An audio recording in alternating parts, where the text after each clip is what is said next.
नमस्कार दोस्तों, आप सभी लोगों को धनतेरस की कहते हैं जिस रात धन बरसता है। अगर हम मन से माँ लक्ष्मी और कुबेर को मना लें तो आज की दिन धन की वर्षा होती है। ऐसे दिवस की आप सभी लोगों को ढेर सारी शुभकामनाएं। मेरी तरफ से ढेरों शुभकामनाएं। माता लक्ष्मी आपके घर में सदैव निवास करें। आज का हमारा जो टॉपिक है बड़ा इंटरेस्टिंग है, बहुत ही इंटरेस्टिंग है। ये टॉपिक है always choose a person who gives you respect because self respect is more important than love care. इन सब चीज़ों से ज़्यादा इम्पोर्टेंट होती है अपनी सेल्फ रिस्पेक्ट। कभी कभी क्या होता है कि हमको अगर किसी बात से शरीर पे चोट लग जाती है, हमारे शरीर पे चोट जो लगती है वो हम दवा से, सर्जन के पास जाके टाँकों से, दवाइयों से ठीक कर लेते हैं, मलहम लगा के ठीक कर लेते हैं। लेकिन हमारे मन में जो चोट लगती है, हमारे दिल में जो चोट लगती है, वो किसी दवा या किसी मलहम से सही नहीं होती।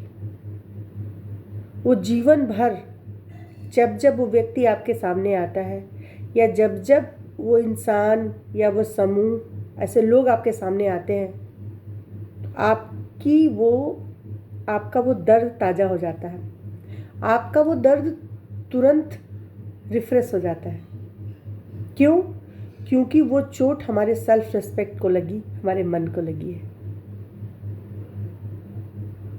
और सामने वाले से रिस्पेक्ट लेने के लिए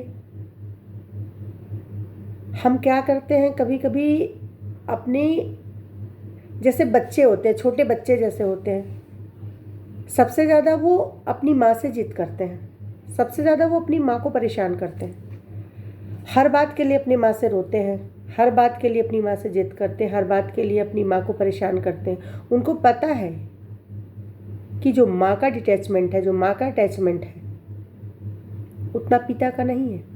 वो पिता से उतनी जिद नहीं करते। उनको पता है कि उनकी जिद का, उनके रूठने का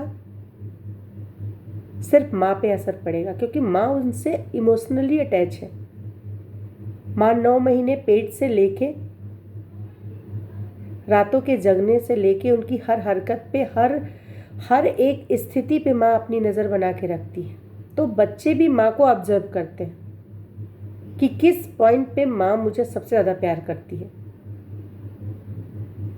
या किस पॉइंट पे मेरी माँ मेरी बात को तुरंत, मेरी माँ को इसका इफ़ेक्ट पड़ेगा, वो तुरंत रिएक्ट करेगी और मेरी बात सुन लेगी। उसी तरह से रिश्तों में भी होता है। जब आप किसी के लिए एकदम समर्पण की भावना में आ जाते हैं, किसी के लिए एकदम समर्पित होने लगते हैं, तो वो सामने वाला आपको ऑब्जर्व करता है, आपको पढ़ता है, आपकी हरकतों को देखता है, आपकी गतिविधियों पे वो नज़र रखता है कि कब कब किस किस मोमेंट पे आप एकदम अकेले पड़ जाओगे, वीक पड़ जाओगे, आप गिड़गिड़ाने लगोगे, आप रोने लगोगे, आप उससे अटैचमेंट की भीख मांगोगे और आप इनोसेंटली उसके साथ जुड़ते जाते हैं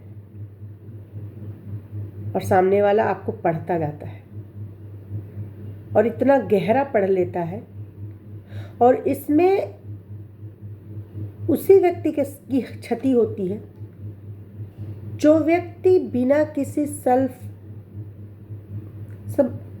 किसी फायदे के, बिना किसी अपना नुकसान को सोचे समझे,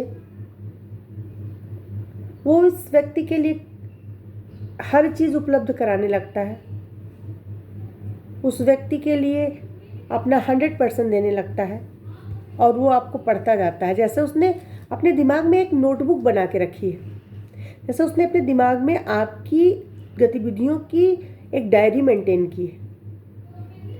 उस डायरी में वो नोटेड रहता है कि आप किस पॉइंट पे जाके वीक हो जाओगे, किस पॉइंट पे जाके आप रोने लगोगे, आप किस पॉइंट पे जाके उनसे गिड़गिड़ाने लगोगे, किस पॉइंट पे जाके आप भीख मांगने लगोगे।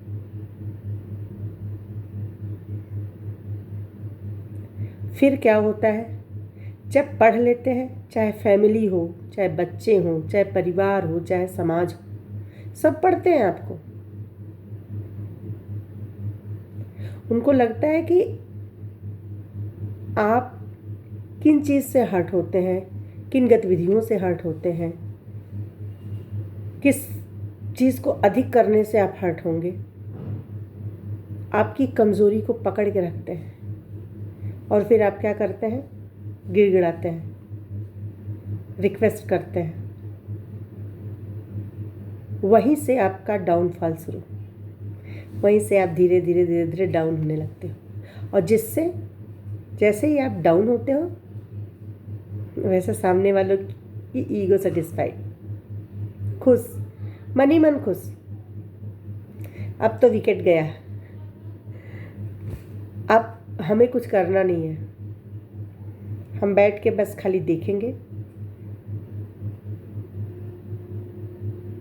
कहते हैं ना कि अब खेल शुरू हो गया, लेट्स सी दिस। उसके दिमाग में ये आता है कि अब तो खेल शुरू हो गया, चलो देखते हैं आगे क्या क्या होता है। और उसे जैसे उसने खेल के सारे टेलीकास्ट अपने दिमाग में बैठा के रखे हुए हैं कि अब ये होगा, अब हम ये करेंगे तो ये होगा, अब इस चीज़ को हम ऐसे रिएक्ट करेंगे तो ऐसे होगा। आप कब इस जाल में उलझते चले जाते हैं, कब इस खेल के आप शिकार बन जाते हैं, आपको पता नहीं चलता। और धीरे धीरे धीरे धीरे आपका मन, आपकी आत्मा, आपका दिल इतना छलनी हो जाता है, इतना हर्ट हो जाता है कि फिर आप चाह के भी